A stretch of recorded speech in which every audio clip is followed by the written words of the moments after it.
4월 15일, 4월도 벌써 반이 지났습니다. 날짜 세기가 무서울 정도로 훅훅 가네요. 2018년이 벌써 그렇게 됐는데, 저희가 4월 첫날을 어떻게 시작했었는지 기억나세요?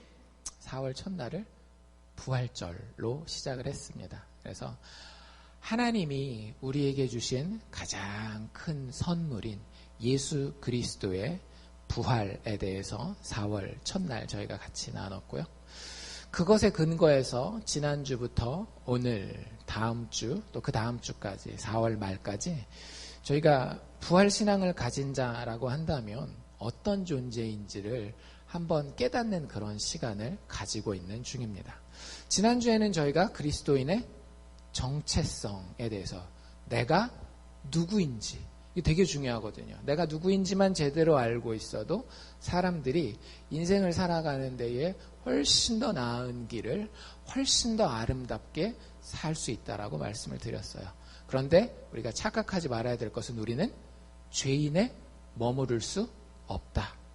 동시에 의인이라고 주장할 수도 없다.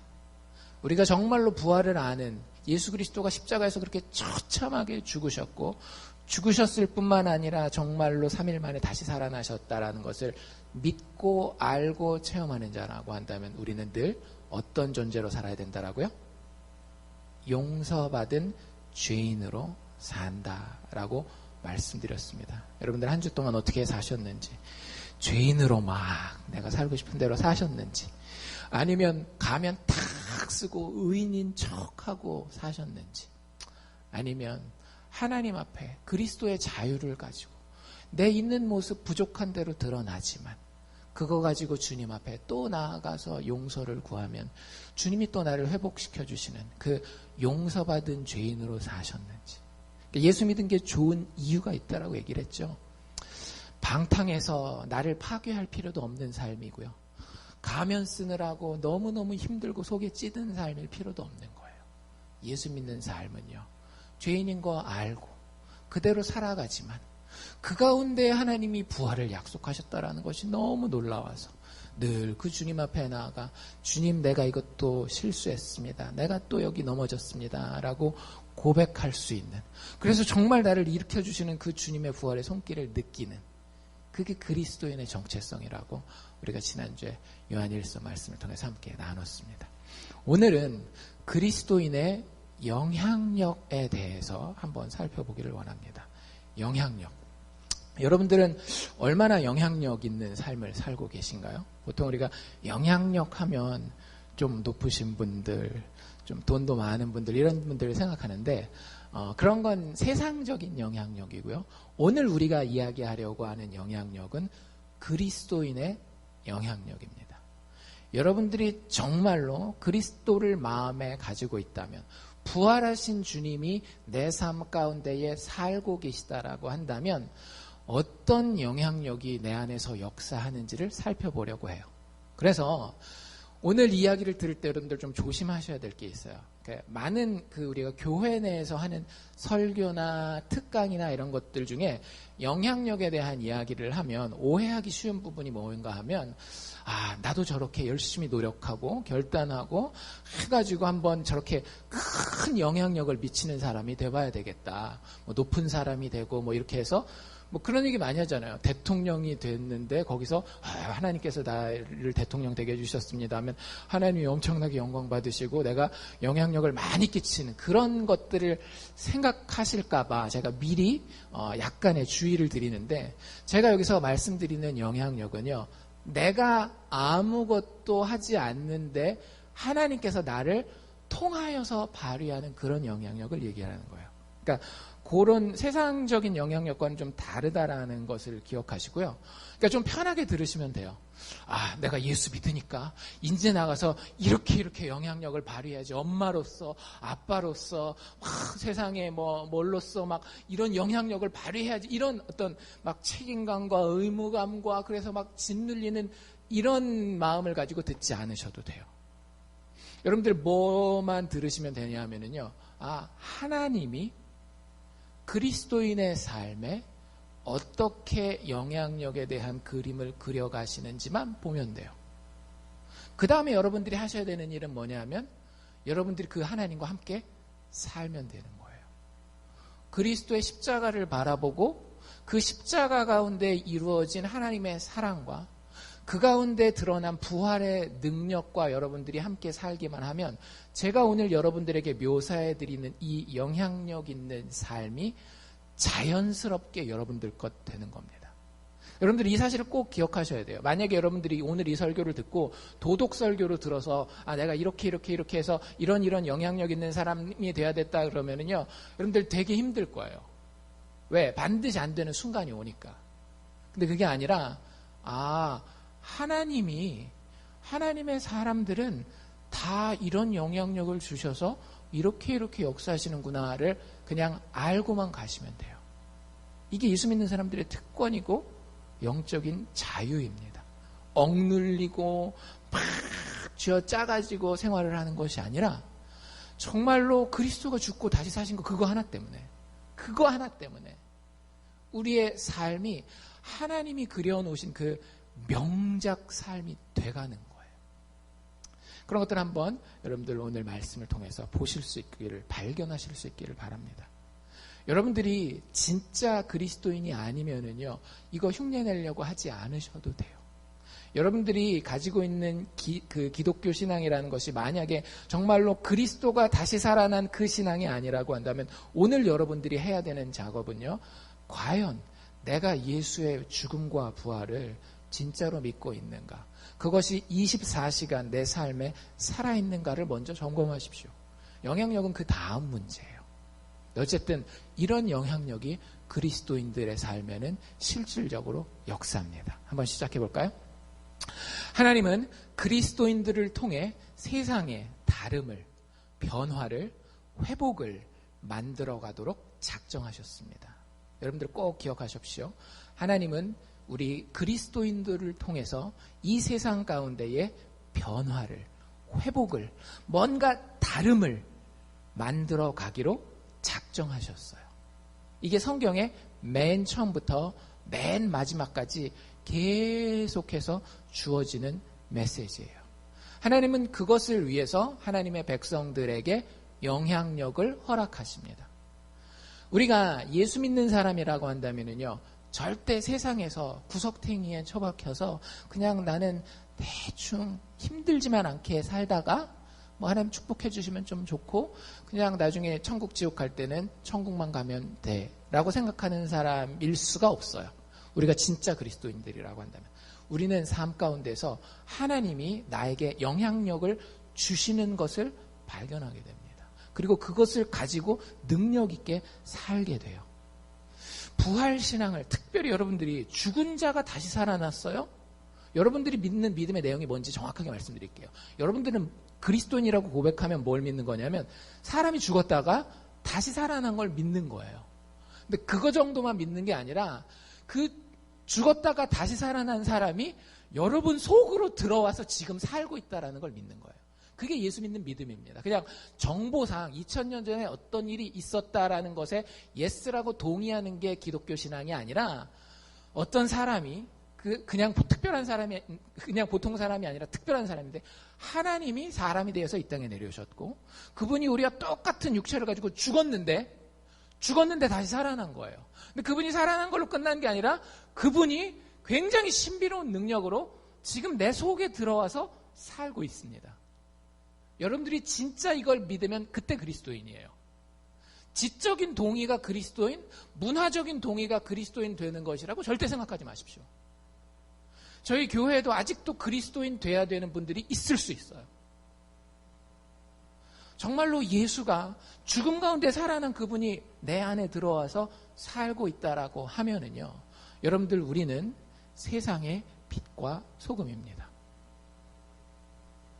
우리가 방금 말씀 읽었잖아요. 그렇죠? 근데 여러분들 여기서 잘 읽으셔야 돼요. 제가 다시 한번 그 13절하고 14절 앞부분만 읽어볼게요. 너희는 세상의 소금이 되어라. 14절 너희는 세상의 빛이 되어라. 제대로 읽었나요? 아니에요. 성경책이 없으시니까 확인할 도리가 없죠. 근데 제대로 제가 읽으면 이렇게 됩니다. 너희는 세상의 소금이다. 너희는 세상의 빛이다. 무슨 차이가 있죠? 제가 아까 잘못 읽은 거는 이렇게 읽었어요. 일부러 그렇게 읽은 거예요. 너희는 세상의 빛이 되어라. 너희는 세상의 소금이 되어라. 그럼 누가 행동해야 돼요? 내가 행동해야 돼요. 근데 성경은 그렇게 이야기하고 있지 않더라고요. 뭐라고 이야기하고 있더라고요? 너희는 이미 세상의 소금이야. 너희는 이미 세상의 빛이야. Game over. 여러분들 안에 부활신앙이 들어오면은요, 되려고 노력하지 않으셔도 돼요. 왜냐하면 여러분들은 이미 그것이기 때문에. 여러분들 사과나무에서 여름이 지나고 가을이 돼서 꽃이 피고 꽃이 떨어진 자리에 뭐가 물건이 이렇게 붙어 있어요. 사과나무에. 여러분들 이걸 내가 사과라고 이름 붙이지 않아도 이거 사과가 됩니까? 안 됩니까? 내가 사과라고 이름 안 붙여도 이건 사과예요. 내가 사과라고 이름 안 붙이면 이거는 야구공이 되나요? 그렇지 않죠. 내가 이름을 붙이건 붙이지 않건 사과나무에 달려서 열매로 맺게 되어지는 그건 그냥 사과인 거예요. 여러분들도 똑같다라는 거예요. 여러분 안에 죽은 예수가 다시 살아나서 여러분들 안에 들어와 있으면은요, 여러분은 그냥 빛인 거예요. 여러분들은 그냥 소금인 거예요. 이게 참 놀라운 겁니다. 예수 믿는 사람은요, 이걸 노력해서 쟁취하는 것이 아니라 하나님이 그냥 선언하고요. 근데 내가 그거 되기에는 너무 부족해요. 그래서 예수 믿는 사람의 삶은 기적이라고 얘기를 하는 거예요. 근데 내가 너무너무 부족한데 하나님이 말씀하시니까 그것대로 되어가는 거예요. 내가 소금이 되어가는 거예요. 내가 빛이 되어가는 거예요. 예수의 복음, 즉 그분의 부활과 그분의 죽음의 은혜를 알고 체험하고 그분을 내 인생의 마음의 주인으로 모시고 살아가니까 그냥 그분이 말한 존재가 되어가는 거예요. 세상 사람들은 절대 모르죠. 아니, 일단 죽었다가 다시 살아난다라는 것도 말이 안 되고, 다른 인격이 내 안에 들어와서 살아요? 사람들은 그걸 미쳤다라고 얘기를 합니다. 그쵸? 미쳤다라고 얘기해요. 나는 내가 갑자기 뭐 대통령도 됐다가 뭐 거지도 됐다가 막 그러면 이 사람은 정신 분열증 걸렸다라고 얘기를 하잖아요. 근데 기독교가 믿는 게 그거라니까요. 분명히 내가 있어요. 부족한 내가 살아요. 근데 그 안에 누가 사시는 거예요? 온 우주를 만드신 완벽하신 창조자께서 나를 위해 죽으시고 다시 살아서 성령으로, 그분의 영으로 내 안에서 지금 살고 있는 거예요. 얼마나 신비로운 존재입니까? 여러분들이 예수 믿으면 그런 존재라는 사실을 반드시 알고 있어야 돼요. 그리고 그런 우리를 성경은 뭐라고 칭하고 있다? 소금이다, 빛이다 라고 칭하고 있는 거예요. 소금이 무슨 역할을 합니까? 뭐 여러 가지 역할이 있지만 오늘 우리가 읽은 데 보면 맛을 내죠. 여러분들을 통해서, 여러분들이 진짜 예수 믿잖아요. 여러분들을 통해서 세상이 맛이 달라집니다. 더 좋은 맛으로 변하게 돼요. 여러분들이 진짜 예수 믿으면 여러분들이 예수 믿는 줄도 모르고 막 사람들이 죽을 때 돼서 천국 가서 만나보니까 이 사람 예수 믿었네? 절대 이럴 수가 없더라고요. 여러분들이 예수 믿으면 맛이 나게 돼 있어요. 그게 일터에서가 됐건 가정에서가 됐건 친구 관계에서가 됐건 여러분들 맛이 나게 돼 있어요. 부활을 아는 맛이 나요. 이 사람들은 죽을 것처럼 살지 않아요. 안 죽을 것처럼 살아요. 심지어는 노예로 붙잡혀가도 노예가 아닌 것처럼 살아요. 이게 기독교의 역사예요. 로마 제국 때부터 지금도 이어지고 있는 기독교의 역사입니다. 여러분들 맛이 있습니까? 세상에 여러분들의 맛이 드러나야 된다라는 거예요. 드러난다라는 거예요. 우리의 믿음이 진짜라고만 한다면. 두 번째, 우리를 뭐라고 부른다라고요? 빛이라고 부른다라고요. 빛이 무슨 역할을 해요? 빛은 일단 어떤 특징을 가지고 있는가 하면 감출 수가 없어요. 여기 보면 어떤 표현이 나와 있는가 하면 산 위에 있는 동네가, 여러분들 산 위에 어떤 동네가 있어요. 그럼 밤이 되면 항상 어떻게 돼요? 집집마다 불들이 켜지죠. 그러면 보여요? 안 보여요? 보여요. 여러분들 안에 부활하신 예수가 있으면 다른 사람들에게 그게 보일까요? 안 보일까요? 예수님 말씀 보여요. 여러분들이 술자리에 갔는데 아니면 친구들이랑 놀러를 갔는데, 파티를 갔는데, 클럽을 갔는데, 아니면 장사하는 자리에서 뭘 만났는데, 아니면 공부하러 가서 시험 보는 자리에서 뭘 만났는데, 여러분들 거기서 여러분들이 진짜 부활하신 예수를 마음에 가지고 있잖아요? 그러면 여러분들 옆에 있는 사람들이 여러분들 빛이라는 걸 알게 된다라는 거예요.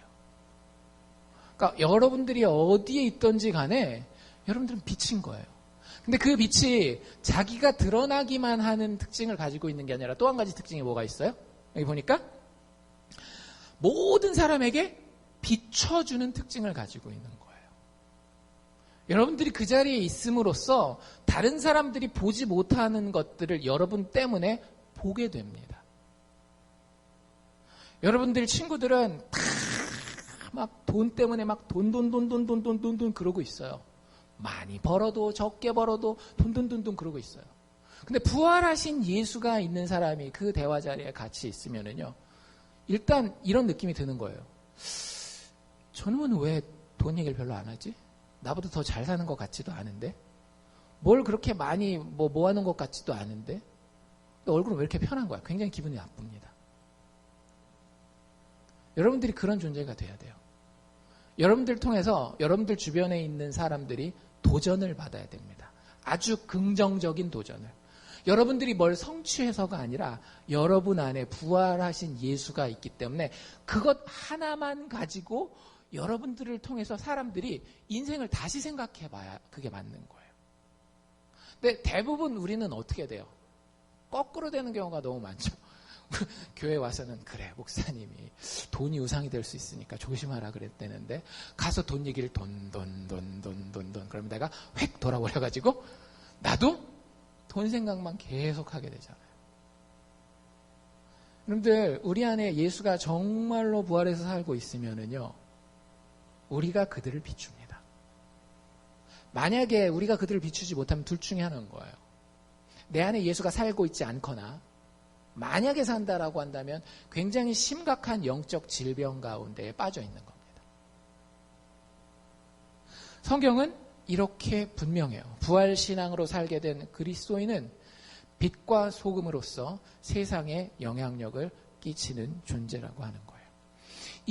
요 영향력에 대한 이야기가 오늘 이 빛과 소금의 이야기만 나와 있는 게 아니라 사실은 성경 전반에 여러 가지 교훈과 이야기들을 통해서 쭉 깔려 있어요. 그래서 그 패턴을 제가 여러분들에게 오늘 소개해 드리려고 하는데, 일단 이 영향력에 대해서 하나님이 어떻게 우리와 관계하시는가 하면은요, 1단계가 이렇게 돼요.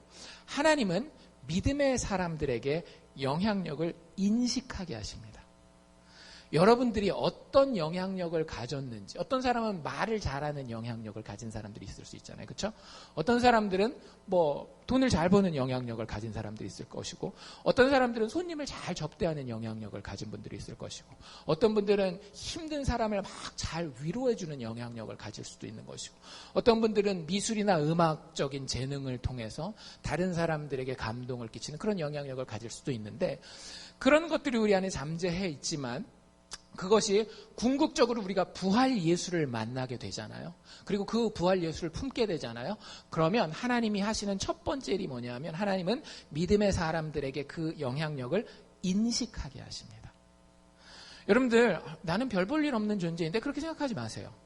하나님은 우리가 지금 있는 이 상황 가운데서 분명히 이미 허락하신 영향력이 있습니다. 나는 미국에 사는데 영어도 좀 안 되고 미국 문화도 잘 모르고, 아니에요. 여러분들이 어떤 상황에 있었든지 지금 있든지 상관없어요. 하나님은 여러분들이 예수 믿는다라고 하면 이미 예정한 영향력을 여러분들에게 주셨고, 그리고 그것을 발휘한 첫 단계로 여러분들이 그것을 인식하게 만듭니다. 그러니까 여러분들 예수 믿으면서 난 참 바보야, 나는 뭣도 못해, 자꾸 이러지 마세요. 하나님이 여러분들에게 주신 영향력이 있어요. 그 가장 대표적인 예가 누구냐면 모세예요. 모세는 나이 80이 먹도록 자기가 뭘 잘하는지 몰랐어요. 어떤 영향력을 가지고 있는지 몰랐어요. 젊을 때는 한참 객기를 부렸죠. 한 40대 초반까지는 자기가 막 이스라엘의 왕자의 부모 덕 보고 막 하면서 막 다 가진 건 줄 알았는데 결국에 살인사건 한 번 일어난 것 때문에 그 왕으로부터의 보호, 자기 엄마 아빠로부터의 보호에서 떨어져 나가서 광야에서 이렇게 힘든 삶을 살면서 자기의 모든 자신감을 다 잃어버립니다. 나이 80이 되기까지. 그 80이 됐을 때 하나님이 모세를 부르시잖아요. 하나님이 모세를 부르시듯이 우리도 똑같이 부르십니다. 그런데 그 부르시는 장면을 잘 보면은요, 항상 이래요. 그 모세의 기본적인 스토리는 이거거든요. 하나님은 하나님의 백성을 부릅니다. 하나님께로. 세상 가운데 있는 우리를 딱 띄어서 야 일로 와 하고 하나님께로 불러요. 그럼 거기서 끝나는 게 아니라 모든 하나님의 사람들의 이야기는 어디로 진행되게 돼요? 부른 그 사람들을 다시 보내는 쪽으로 진행이 되거든요. 파송한단 말이에요. 우리에게 임무를 맡겨서, 사명이라고 그러죠. 보통 교회에서는 사명을 맡겨서 세상 가운데 파송하는 거예요. 근데 항상 하나님이 부르시고 보내시는 이 과정의 중간에 일어나는 일이 있는데 그게 뭐냐 하면 우리에게 영향력을 주시는 거예요. 다른 말로 얘기를 하면 능력을 허락하신다라고 하는 거예요. 모세가 80세가 되었을 때에 이상한 광경을 보게 되죠. 모세가 80대 직업은 뭐였는가 하면 목자였습니다. 그래서 맨날 양 치러 다니는 거예요. 그러니까 되게 지루한 직업이겠죠. 그리고 양들이 참 말을 안 들어요. 그러니까 그 양들한테 맨날 속 썩으면서 하는 일은 뻔하고 그걸 40년 동안 해온 거예요. 왕궁에서 나와서부터 40년 동안. 그리고 그러면서 자기의 자아가 어떻게 형성됐겠어요? 난 별로 할 줄 아는 것도 없고 할 수 있는 것도 없고 난 아무 영향력은 나랑 상관없는 사람이야. 이런 단어야 라고 그렇게 생각하면서 살았을 거예요. 근데 그 모세를 하나님이 부르신단 말이죠. 여러분들 그 모세를 하나님이 부르실 때 첫 번째 한 말이 뭔지 아세요? 첫 번째 한 말. 집에 가서 출애굽기 4장을 찾아보십시오. 간단하게 요약해드리면 이런 얘기예요. 네 손에 있는 것이 무엇이냐. 뭐 거창하게 막 내가 어떤 하나님이고 뭐 너는 앞으로 무슨 일을 이거 다 얘기하시긴 하는데 그 첫 번째는 그런 얘기 다 제껴놓으시고 모세 보고 물어보는 거예요. 네 손에 지금 뭐가 있니? 라고 물어봐요. 하나님 왜 물어보셨을까요? 몰라서? 모세 손에 뭐가 있는지 몰라서? 여러분들 하나님은 모든 질문에 답을 가지고 계시는 분이에요. 하나님이 우리에게 물어볼 때는요. 우리를 위해서 물어보는 거지 자기 자신을 위해서 물어보는 게 아닙니다. 그러니까 하나님 답 다 알고 있지만 그 답에 대해서 모세가 생각해 보기를 원해서 모세에게 물어보셨다라고 하는 거죠. 네 손에 뭐가 있냐라고 물어봐요. 모세가 뭐라고 대답하죠? 지팡이가 있습니다. 이렇게 얘기를 해요. 근데 거기서 끝난 거예요, 사실은. 거기서 하나님이 하고 싶은 얘기가 이미 다 나온 거나 마찬가지예요. 그 지팡이는 뭘 상징해요? 모세가 누구인지, 모세가 무엇을 하고 있는지, 모세가 어떤 일들을 어떻게 감당해왔는지, 모세의 모든 정체성과 영향력이 그 한 물체에 다 담겨 있는 거예요. 근데 그걸 모세는 알았어요, 몰랐어요? 몰랐죠. 40년 동안 들고 다닌 그 지팡이였지만 그게 뭔지 어떤 의미를 가졌는지 몰랐던 거예요. 근데 떨기나무 가운데에 지금도 살아계시는 그 하나님을 만난 그 순간 하나님의 음성을 통해서 모세는 하나님이 내 손에 이미 주어진 것이 있구나. 결국 모세가 감당하는 일이 뭡니까? 이스라엘 백성들의 목자가 되는 거였어요. 참 놀랍지 않습니까? 그 당시에 잡이 여러 가지가 있었을 거예요. 게다가 모세는 공부로 따진다면 굉장히 고급 잡을 가질 수 있는 학력을 다 가지고 있는 사람이었더라고요. 근데 40년 동안 하나님이 저 구석댕이 광야에다가 처박아 놓고 그냥 양만 치게 했어요. 왜요? 앞으로 모세가 감당할 이스라엘 백성들이 꼭 모았기 때문에 이 말 안 듣는 양떼 같기 때문에 그걸 감당할 수 있는 영향력을 하나님이 이미 계속 키워놓고 계셨던 거예요. 그리고 마침내 살아계신 하나님을 만났을 때에 그는 내 손엔 지팡이가 있구나. 이걸 깨닫게 되는 거예요. 여러분들이 정말 하나님의 구원을 아는 사람들이라고 한다면, 살아계신, 죽음까지도 이기신 그 살아계신 하나님을 알고 그분을 마음에 품고 있다라고 하면은요, 여러분들은 분명히 음성을 들으셨어야 돼요. 뭐 제가 얘기하는 그런 신비로운 뭐 이런 음성은 아닙니다. 제가 말씀드리는 건. 근데 여러분들 마음 가운데에 하나님이 말씀하시는 소리가 들려야 돼요. 너 빛이야. 너 소금이야. 네가 가진 빛이 있어. 네가 가진 맛이 있어. 뭔지 확인해 봐. 여러분들이 지금 만나고 있는 사람들, 여러분들이 지금 하고 있는 일들, 여러분들이 가지고 있는 재능들, 혹은 심지어는 여러분들이 당한 고난들, 이 모든 것들이 하나님을 위해서 쓰임받기 위해 여러분들이 지금 갖추고 있는 굉장히 중요한 툴들이라고 하는 사실들을 여러분들을 인식하게 될 겁니다. 여러분 안에 예수가 살아있다라고 한다면. 그럴 때는요, 하나도 버릴 게 없게 되는 거예요. 그러니까 예수 믿는 사람들의 행복이 여기 있어요. 예수 믿지 않는 사람들은 버릴 것과 안 버릴 것을 찾죠. 그래서 살면서 뭐가 생겨요? 트라우마라는 게 생겨요. 왜? 버릴 게 있거든요. 내가 그때 그렇게 힘들었던 거, 그렇게 창피했던 거, 그렇게 바닥까지 내려갔던 거. 그게 앞으로의 나의 삶에 전혀 도움이 되는 게 아니에요. 그거는 내 영향력에 오히려 마이너스가 되는 요소로만 남는 거죠. 그래서 세상 사람들은 항상 좋은 것만 어떻게 해서든지 골라 모으려고 하는데 이게 잘 안 되잖아요. 자꾸 때 묻은 게 섞이고 불완전한 게 섞이고 깨지고 망가진 게 섞이고. 근데 예수 믿는 사람은요, 이걸 깨닫는데 세상 사람들과는 전혀 다른 시각에서 깨닫는 거예요. 왜? 하나님을 100% 신뢰할 수 있으니까. 하나님은 내 삶 가운데 어떤 시간도 어떤 경험도 낭비하는 분이다 아니다? 하나도 낭비하는 것이 없어요. 하나님이 우리의 삶을 통해서 이루실 것이 있거든요. 그 이루실 것을 위해서는 지금 내가 겪고 뭐 이렇게 알게 되고 가지게 된 이 모든 것들이 내 인간적인 판단과는 다르게 하나님의 영광을 위해서 아름답게 쓰일 것이기 때문에 거기 있는 거예요. 근데 그걸 발견하게 되는 거죠. 아, 내가 그때 그렇게 창피를 당했었던 것이 사실은 이렇게 영향력을 미치기 위함이었구나. 여러분들, 내가 참 아끼는 사람 때문에 창피를 당해본 적이 있으신가요? 그런 경험 안 하면 좋겠죠. 그게 내 남편이 됐건 아내가 됐건 자식이 됐건 부모가 됐건 그 아끼는 사람 때문에 창피 안 당하면 참 좋겠어요. 근데 여러분들, 그래서 뭐 내가 좋은 아내로 막 소문이 나는 영향력 있는 여자가 된다든지, 좋은 남편으로서 다른 사람들한테 유명해져서 영향을 막 미치는 그런 남편이 된다든지, 뭐 그런 부모가 된다든지, 그런 자녀가 된다든지. 근데 그렇게 살면 인간이 어떻게 될까요? 대부분 자기가 아끼는 사람한테 상처를 줍니다. 그 사람을 통해서 내가 참 그 사람과 같이 하고 싶은 마음은 이해를 해요. 그 사람도 잘 되고 나도 잘 되고. 근데 그게 안 될 때가 많잖아요. 그 사람이 내 기대를 만족시켜주지 못하는 경우가 참 많단 말이에요.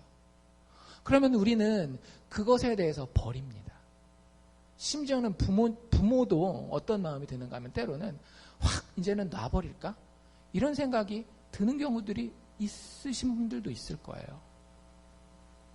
근데 여러분, 우리가 하나님 앞에 서잖아요. 그럼 하나님은 그걸 보고 우리가 네가 거기서 창피했지? 네가 거기서 실패했지? 근데 그게 너를 성장하게 만들 거야. 그래서 성장한 너 때문에 영향력을 받을 더 많은 사람이 있게 되는 거야. 너는 네가 성공해서만 많은 영향력을 미칠 것 같지만 아니야. 실패한 그곳에서 나는 더 큰 영향을 미칠 수 있어. 하나님이 우리가 질병이 되었건 경제적인 어려움이 되었건 인간 관계에서의 어려움이 되었건 그 모든 것들이 우리 안에서 뭐로 발견되는가 하면 하나님이 허락하신 영향력으로 발견이 되어지는 거예요. 쉽지는 않을 겁니다. 인간적으로는 사실은 불가능한 일이기 때문에. 근데 그게 가능한 경우가 언젠가 하면 여러분 안에 부활하신 예수가 살아있으면, 와, 죽을 것 같은 그 어려움도 하나님이 쓰시는구나. 이게 깨달아지면은요, 하나님이 내 안에 주신 영향력을 발견할 수 있게 됩니다. 진짜 영광스럽게 발견하게 돼요. 이게 첫 번째 단계예요. 두 번째 단계는 뭐냐면요. 하나님은 믿음의 사람들에게 영향력을 인식하게, 발견하게 하실 뿐만 아니라 믿음의 사람들이 그 영향력을 드러내기를 원하세요. 여기 보면 우리 빛과 소금의 이야기를 계속 보지만 그 빛에 대해서 이렇게 얘기를 하죠. 너희에게 빛이 있을 텐데 그 빛을 모든 사람에게 비추느니라. 그리고 16절 넘어가면 너희 빛을 사람들 앞에 비추게 하라. 그래서 저희로 너희 착한 행실을 보고 이렇게 쭉 뭐뭐 하라라는 명령이 실제 등장을 합니다. 하나님은 어떤 의지를 가지고 있는가 하면 하나님 우리에게 주신 영향력을 세상 가운데에 비추고 발휘하기를 원하셔요. 만약에 그렇게 안 하면 어떻게 될까요? 그건 소금 얘기에 나와 있어요. 소금 얘기에 뭐라고 나와 있는가 하면 만일 소금이 그 맛을 잃어버리면 우리가 영향력을 받았음에도 불구하고 그 영향력을 아무렇지도 않게 그냥 잊어버린다든지 포기해버린다든지 무시해버리면 그 맛을 잃어버리면 후에 아무 쓸데없어 다만 밖에 버려서 사람에게 밟힐 뿐이니라. 여러분들 이렇게 굉장히 두렵고 떨리는 마음으로 들으셔야 됩니다. 내가 예수 믿는다라고 해요. 예수 안에서 구원받고 천국 갈 사람이라고 이야기를 해요. 근데 내 안에 하나님이 주신 영향력을 발견하지도 못하고 그것이 나를 통해서 드러나고 있지도 않아요. 아까도 얘기한 것처럼 내가 세상에 영향을 주는 것이 아니라 세상에 의해서 내가 영향을 받아요. 친구만 만나면 내가 영적으로 막 이렇게 처지는 거예요. 사람들만 만나고 사업에만 집중하고 자식 생각만 하면 말씀 볼 시간, 기도할 시간, 예배할 시간이 점점점 줄어드는 거예요. 여러분들 그러면 어떻게 된다라고요? 이게 나와 있는 그대로 후에 아무 쓸데가 없어. 여러분들 그리스도인이 쓸데 있는 이유는요. 이 안에 부활하신 예수가 살아서 역사하기 때문에 쓸데가 있는 거거든요. 근데 그게 사라지면 그 맛이 사라지면 후에는 아무 쓸데가 없고 다만 밖에 버리워지고 심지어는 사람들도 나를 밟고 지나가게 돼요. 이 제일 싫어하는 것 중에 하나 아닙니까? 누가 나를 밟아 감히? 근데 성경에 그런 표현이 나와 있어요. 다른 사람들이 여러분들을 밟을 거래요. 그런 경험을 이미 해보신 분들도 있을 거고 앞으로 그런 경험을 당해야 하는 분들도 혹시 있을 수 있어요. 그런데 그 이유가 뭐라고요? 특별히 그리스도인들에게서 소금이 그 맛을 잃어버렸을 때 예수가 죽음을 이기고 다시 살아났다라고 하는 그 독특한 맛이 그래서 죽지 않을 사람처럼 죽지 않는 기쁨을 가지고 죽지 않는 용기로 이 세상을 걸어가는 그 맛이 사라지면은요. 세상 사람들이 교회 다니면 여러분들 보십시오. 교회 다니면 특히 더 밟을 겁니다. 특히 더 밟아놓을 겁니다. 여러분들. 왜? 악한 마귀가 여러분들과 같이 가고 싶어서. 여러분들 하나님은 우리가 세상에서 하나님이 허락하신 그 영향력을 발휘하기를 원하셔요. 잘 생각해 보세요. 하나님이 능력이 부족합니까? 무슨 계획을 탁 세우면 내가 같이 일할 집사들이 100명 정도는 필요하고 목사는 최소한 10명 있어야 되고 장로 한 20명 있어야 되는데 그래야 내가 이 일을 감당할 텐데 하나님 그런 분이에요? 아니잖아요. 하나님은 혼자서 모든 것을 다 하시고도 남을 만한 능력이 있으신 분이에요. 근데 성경 이야기들을 여러분들 잘 보십시오.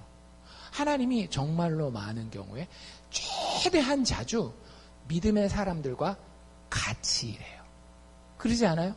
초대교회도 하나님이 그냥 뿅뿅뿅 나타나가지고 꿈에 예수 믿어, 예수 믿어, 예수 믿어 이렇게 다 할 수 있었어요. 근데 초대교회 보면 다 사도들이 발로 뛰잖아요. 목숨을 바쳐가면서 선교지에 나가서 예수 그리스도의 죽고 다시 살아나신 그 복음에 대해서 이야기한단 말이죠. 하나님이 홀로 하실 수 있는데 왜 그러시겠어요? 하나님의 일을 이루시는 방식 자체가 우리에게 부족한 우리에게 하나님의 영향력을 나눠주시고 그 영향력을 우리가 발휘하는 것을 원하시기 때문이라고 하는 거예요.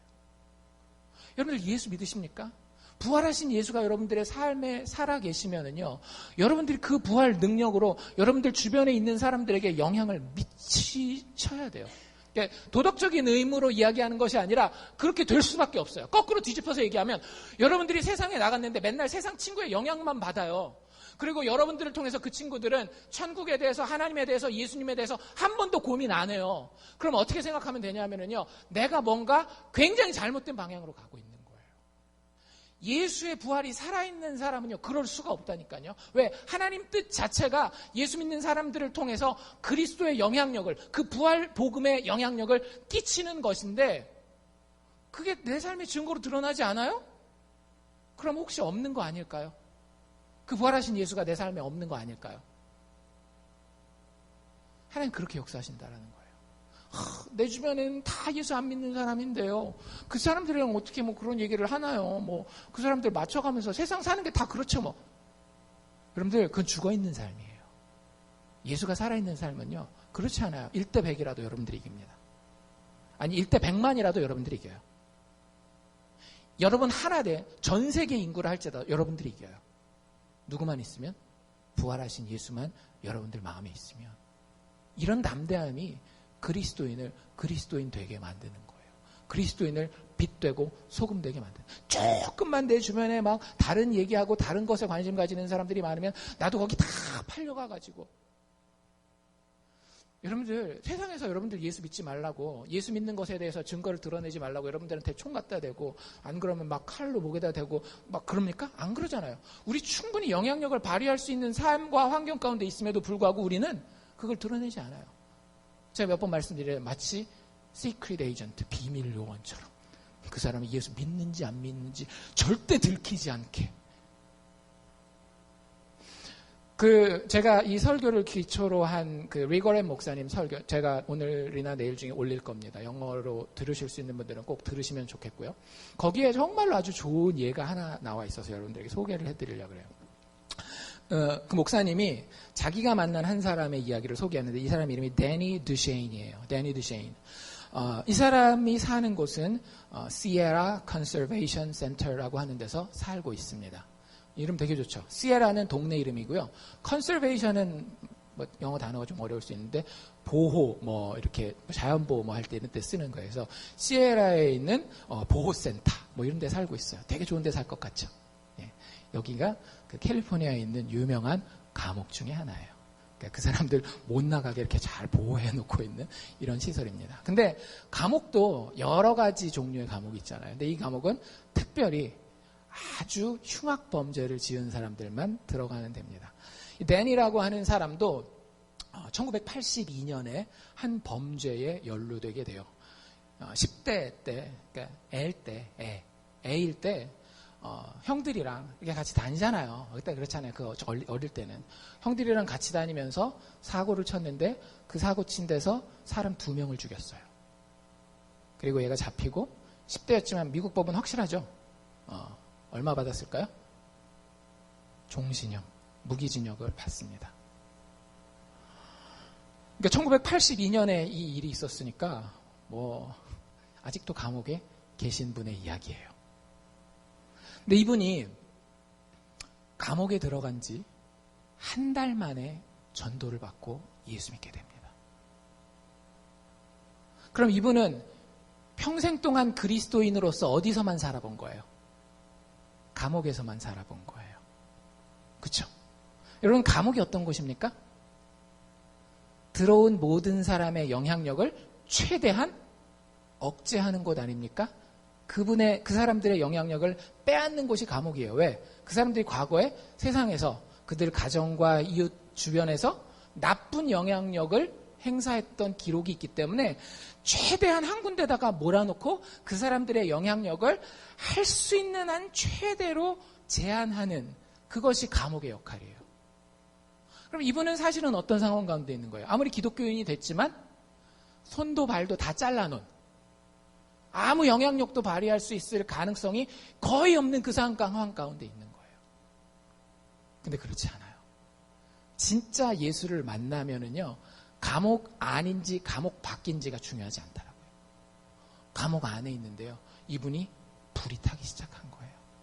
여러분들에게도 이런 불이 있으면 좋겠습니다. 그 인생은요, 진짜 행복해요. 누가 말릴 수가 없는 삶이 되는 거예요. 이분이 자기가 그 사람까지 죽인 그렇게 나쁜 놈인데 하나님의 은혜로 다 용서함 받았다는 걸 깨닫고 나니까 이걸 자기 혼자서만 알 수가 없는 거예요.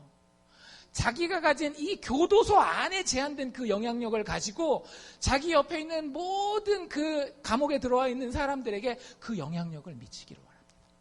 늘 전도하고, 그리고 나서 20년 동안 그렇게 살면서 2000년대 초반에 여러분들 그 리거레 목사님 책 중에 제일 유명한 책이 그 목적이 이끄는 삶이라는 책이 있어요. 근데 그 책은 어떻게 읽는 거냐면 40일 동안 읽는 거거든요. 그래서 인생의 목적이 하나님 앞에서 어떤 것인지를 같이 한번 생각해 보는 책인데, 그걸 가지고 전국적인 캠페인을 한 적이 있어요. 근데 그 감옥에서도 간수 한 분하고 이분하고 둘이 그거를 갖다가 세팅을 합니다. 그리고 우리 감옥에 있는 사람들이 평생 여기 있어야 될 사람들이 대부분이지만 이 예수 알고 희망을 가지고 영향력을 있는 사람 삶을 살면 좋겠다라는 걸 가지고 기도하면서 그 행사를 준비를 해요. 그래서 이 사람들이 처음에 세팅을 할 때는 한 90명 정도 놓고 세팅을 하거든요. 근데 막상 신청을 받으니까 본인들이 예상했던 것보다 훨씬 많이 오는 거예요. 120명이 등록하고요. 그 행사가 다 끝날 때까지 130명, 140명, 150명, 160명까지 쫙 그 숫자가 늘어나게 됩니다. 여러분들, 우리가 핑계댈 게 있을까요? 감옥에 사는 사람, 감옥에서 평생 사는 이 사람도 부활하신 예수가 마음속에 들어오니까 예수의 영향력으로 본인이 할 수 있는 구석구석 미쳐가면서 이렇게 영향력을 발휘하는 게 보이지 않으세요? 그분이 그럴 수 있었던 이유는요, 그분이 유난히 잘났기 때문이 아니라 그게 하나님의 뜻이기 때문에 그런 거예요. 하나님은요, 우리를 예수 믿게 하시잖아요? 그럼 아까 말씀드린 대로 영향력을 발견하게 하시고, 그리고 그 영향력을 사용하기를 원하세요. 이게 하나님의 뜻이라고요. 하나님의 뜻은 반드시 어떻게 되게 돼 있어요? 이루어지게 돼 있는 거 아닙니까? 그래서 이 일이 이루어지는 거예요. 여러분들, 감옥 밖에 있는 나는 예수의 영향력을 얼마나 미치면서 살고 있는지 가장 가까운 데부터 생각해 보세요. 내 남편에게, 내 아내에게, 내 남편이 내 아내가 내가 예수 믿는 거 보니까 저 사람은 안 죽을 것처럼 사는구나. 안 죽을 것처럼 사는 정도가 아니라 하나님이 이렇다라고 하는데 그 하나님의 모습을 닮아서 살고 있구나.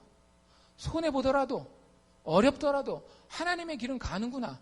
그리고 나를 정말 아껴서 나에게 그 하나님에 대해서 소개해 주는구나. 어떤 그 무신론자가 이런 얘기를 한 적이 있어요. 그 무신론 변증가인데 자기는 교회 다니는 사람들 중에 제일 싫어하는 사람이 어떤 사람이냐면 전도하지 않는 사람이래요. 왜냐하면 자기가 예수 믿지 않지만, 자기는 하나님을 믿지 않지만 만약에 교회 다니는 사람들이 진짜 예수 믿는다라고 한다면 누가 제일 나쁜 사람인가 하면 그 귀하고 그 급한 소식을 사람들한테 말 안 하고 꼭 쥐고 있는 이 사람. 얼마나 이기적이고 얼마나 자기중심적인 사람이냐라는 거예요. 자기는 믿진 않지만 만약에 믿는다라고 하는 사람이 전도하지 않으면 예수의 영향력으로 죽지 않을 것에 대해서, 그 부활의 소망에 대해서 이야기하지만 자기는 그 사람 정말 증오한다라고 얘기를 하더라고요. 우리가 진짜 예수 믿는 사람이라고 한다면, 우리 안에 부활하신 예수가 있으면은요, 여러분들, 하나님은 우리가 그 영향력을 발휘하기를 원하십니다. 그리고 그렇게 돼요. 이게 성경이 그리고 있는 영향력에 대한 그림의 두 번째 단계고요. 마지막 세 번째 단계는 뭐냐면요, 결국 하나님은 믿음의 사람들의 영향력을 통해서 영광을 받으십니다. 이거 되게 중요해요. 우리가 읽은 그 빛과 소금 그 본문에 보면 하나님이 이런 얘기를 하시죠. 이같이 너희 빛을 사람 앞에 비추게 하여, 우리가 선한 영향력을 미치는 거죠. 그렇게 하여 저희로, 세상 사람들로 너희의 착한 행실을 보고 우리의 선한 영향력을 따라서 하늘에 계신 너희 아버지께 무엇을 돌리게 하라? 영광을 돌리게 하라. 여러분들, 우리가 영향력을 미치는 목적이 뭔지를 아셔야 됩니다. 여러분들, 교회가 자꾸 무너지는 이유가 뭔지 아세요? 영광을 나에게 혹은 우리에게 돌리기 때문에 그래요. 왜 한국교회가 지금 이 정도까지 욕먹는 상황 가운데 왔을까요? 물론 한국교회가 하나님 앞에서 복받고 그리고 실질적으로 많은 영향력을 미쳤습니다. 선한 영향력을. 근데 그럼에도 불구하고 지금 이렇게 욕을 많이 먹는 이유 중에 하나는, 여러 가지가 있을 수 있겠지만 그 이유 중에 하나는 뭐냐면요, 영광을 하나님과 나누어 먹기를 원했기 때문에 그래요. 목회자들이, 평신도들이 목회 성공하고 세상에서 높은 지위에 올라가고 돈 많이 벌었을 때에 하나님께 영광하면서도 자기도 옆에 같이 얼굴 디밀고 사진 같이 찍고. 물론 사진 찍는 행동만 얘기하는 거 아니라는 건 아시죠? 나도 그만큼 뿌듯해지고 나도 사람 앞에서 높이 드러나고. 여러분들 그랬을 때 반드시 우리의 선한 영향력은요 썩어져 갈 수밖에 없습니다.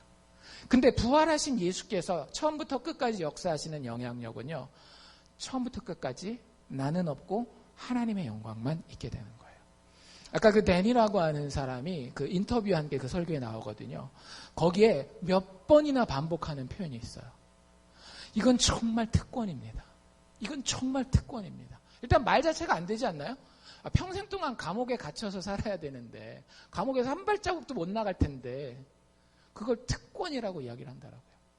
그 다음에 그분이 거기서 얘기한 특별히 더 특권은 뭐냐면 감옥에 단지 있는 것이 아니라 감옥에 있음에도 불구하고 내가 예수 알고 예수하는 모습으로 살 뿐만 아니라 그 영향력으로 다른 사람들한테 그 영향력을 미쳐줄 수 있다라는 것이 그분에게는 진짜 특권이라는 거예요. 내가 그래도 옛날에 어렸을 때 실수는 했지만 이제 딱 정신 차리고 인생을 사니까 이제는 봐라 얼마나 놀라운 일들을 하는지. 이게 아니라고요. 이게 다 내가 한 게 아니라 하나님이 하신 거예요. 내가 한 게 아니라 하나님이 허락하셨기 때문에 이 놀라운 일들이 나를 통해서 일어나는 거예요. 바울식으로 표현한다라고 한다면 이건 내가 사는 것이 아니라 내 안에 그리스도께서 사시는 것이에요. 그 사람이 어떤 놀라운 일들을 행하더라도 자기 자랑할 수 있겠어요? 없겠어요? 없어요. 내가 한 게 아니잖아요. 내 안에 사신 부활 예수께서 그 일을 행하신 거예요. 그래서 정말로 우리가 하나님의 사람으로서 영향력을 끼친다라고 하면 그 모든 영광은 하나님께 돌릴 수밖에 없는 겁니다. 제가 몇몇 분들한테는 말씀드렸겠지만 제가 지금까지 살아오면서 만난 여러 장로님들 중에 정말 존경하는 장로님 한 분이 계셔요. 조무영 장로님이라고 하는 분인데 그분이 작년에 은퇴를 하셨어요. 나이가 이제 많이 드셔서. 나름대로 세상에서 성공한 분입니다. 영향력이 있는 분이에요. 하나님께서 그분을 축복하셔서 사업을 하면 사업을 하는 대로 미국에서 살다가 한국 돌아가신 분이거든요. 여러분들이 사업하는 것처럼 여러분들 사업 업소 뭐 주유소 몇 개 있다든지 뭐 뮤지션 몇 개 있다든지 하면 그래도 여기 동네에서 성공한 거잖아요. 그렇게 했어요. 이분은 자기가 여기서 샵 하시는 동안에는 자기가 일 안 하고 수급만 하러 다녀도 될 정도로 하나님 복을 주셨어요. 또 그 한국에 들어가서도 미국의 유명한 디자인 회사에서 그 자기네 디자인 회사 한국 브랜치를 하는데 그 지사장으로 이분을 고용할 정도로. 그러니까 세상적인 영향력도 굉장히 많이 가지고 있는 거죠. 교회 내에서의 영향력도 참 대단해요. 그 어떤 그분이랑 같이 신앙생활했었던 목사님들 중에 한 분이 그런 얘기를 하더라고요. 새벽기도 한국인 있잖아요. 새벽기도하면 늘 자리를 지키시는 분은 이분이라고 하는 거예요. 이분 매일 출근하시는 분이에요. 매일 출근하시는 분인데도 매일 비가 오나 눈이 오나 그 자리에 그분이 항상 계셔요. 기도하고 교회를 위해 기도하고 목회자를 위해 기도하고 하나님 나라를 위해서 기도하고 기도의 자리에서 사람들이 딱 봤을 때 존경할 만하다. 영적인 영향력을 가진 분이에요. 교회에서 무슨 행사 한다든지 뭐 헌금을 한다든지 이러면 항상 모범적으로. 그러니까 영향력으로는 봐서는 교회 안 밖을 따지지 않고 엄청난 영향력을 가지고 계신 분이 24년 동안 충성을 다해서 하나님 맡기신 사명을 감당하고 작년에 은퇴하시면서 은퇴사를 해요. 보통 은퇴사 하면 짧아도 5분, 길면 이제 10분, 15분 막 더 넘어가기도 하잖아요. 이분 얼마 했을까요? 56초. 아주 간단해요. 내용이 이렇습니다. 지난 24년 동안 주님의 심부름꾼으로, 이게 종이라는 얘기죠. 주님의 심부름꾼으로 사용해 주신 하나님께 감사드립니다. 그리고 마지막에 누가복음 17장 10절에 있는 성경 구절을 인용합니다. 우리는 무익한 종입니다. 우리의 하여야 할 일을 한 것뿐입니다. 그리고 멋있게 은퇴하셨어요. 새벽기도 지금 나올까요? 안 나올까요? 나오신대요. 하던 헌금 생활 제대로 할까요? 안 할까요? 아직도 하신대요. 그분은요, 그분이 내가 장로님입니다. 내가 뭐 지사장입니다. 사장님입니다. 얘기를 안 하면은요, 몰라요. 그런 분인지.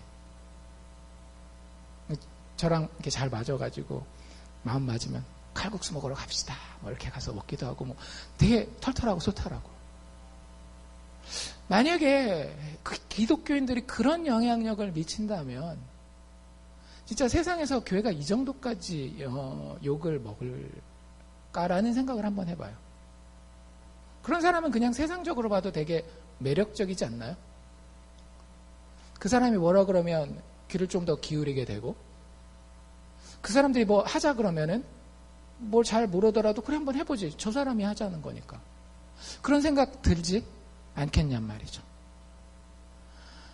우리가 정말로 부활하신 예수를 통해서 그 영향력으로 살아가는 사람이라고 한다면요, 우리는 자랑이 아닌 겸손을 통해 세상의 아들 예수 보내주신 하나님을 소개하게 됩니다.